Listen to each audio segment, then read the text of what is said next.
Welcome to Circuit Masterclass, your go-to channel for everything in power systems, transmission, and distribution engineering. Don't forget to check out circuitmasterclass.com for in-depth blogs and bonus content. We have provided the website link below in the description. Let's get started.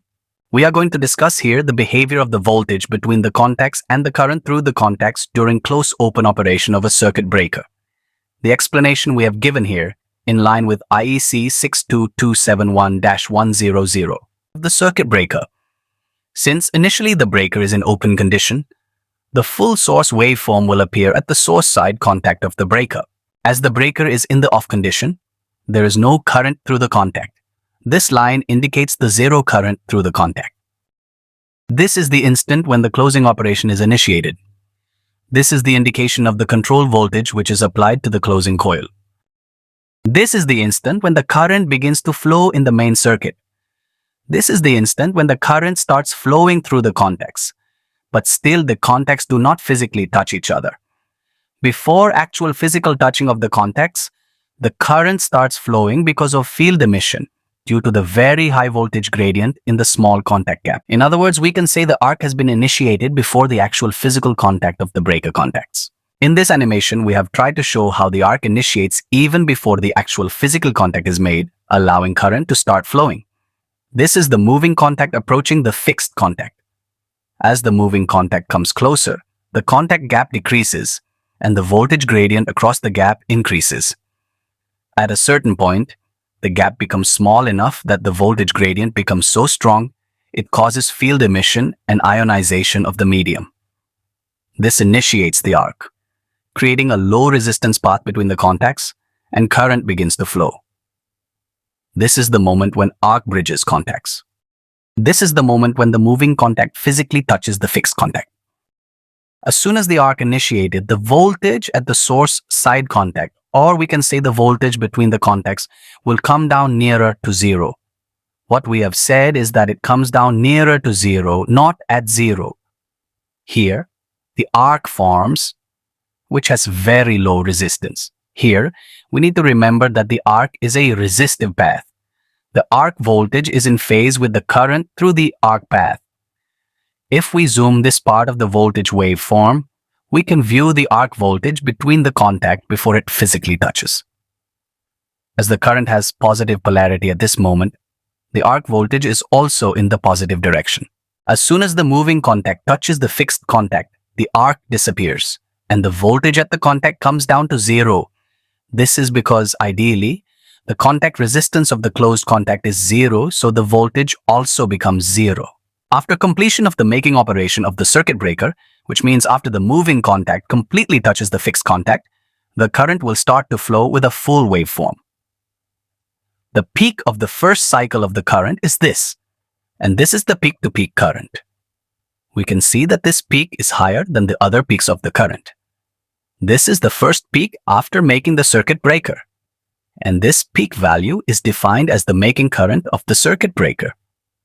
This is the alternating component of this making current, and this alternating component may be offset from the zero axis, this axis. This is the zero axis of the current. This is the DC offset because of the reactance present in the circuit. So this AC component plus this DC component will give the total making current. The making current is the peak of the first cycle of the short circuit current just after making the current through the contacts. The first peak of the short circuit current may appear even before physical touch of the contacts. This initial short circuit current may push the closing moving contact back. The circuit breaker has to apply sufficient effort or force on the moving contact to overcome this back push.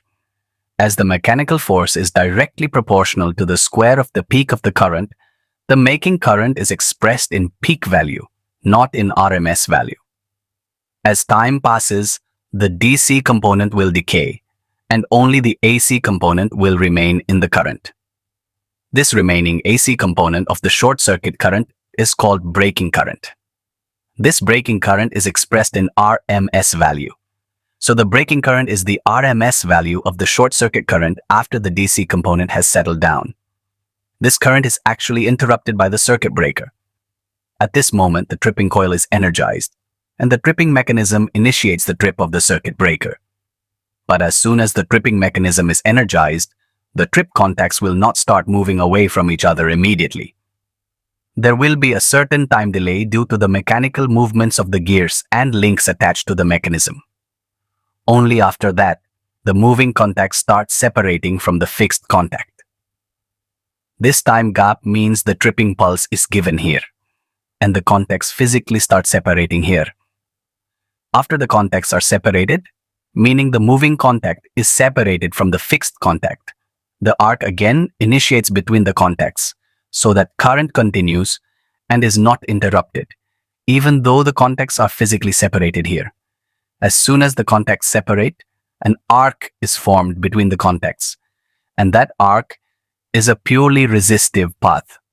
Although the arc resistance is very low, it is still a resistive path, as we have already said. So there will be a small voltage drop across the separated contacts due to the presence of an arc between them. As the arc is resistive, the voltage drop will be in phase with the current. Here, the current has a negative cycle, so the arc will also have a negative polarity after this point. After that zero crossing, the current will enter the positive cycle. So the arc voltage, meaning the voltage drop in the arc, will also shift toward the positive half of the waveform, and it will continue up to that instant. During this zero crossing, the arc is finally interrupted.